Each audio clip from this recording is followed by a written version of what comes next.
Welcome to the Learning Pines YouTube. We hope this video helps.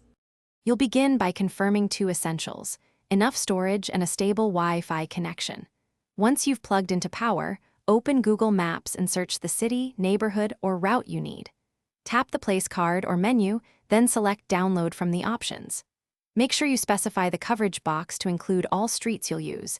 If it's large, reduce zoom for a smaller file. You're starting the actual download now, so watch the progress bar until it begins. Once the area is downloaded, go to Saved, then Offline Maps to manage it.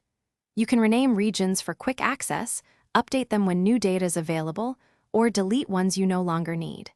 If you need coverage across a larger corridor, download adjacent tiles separately. Google stores them as distinct regions, so plan storage accordingly.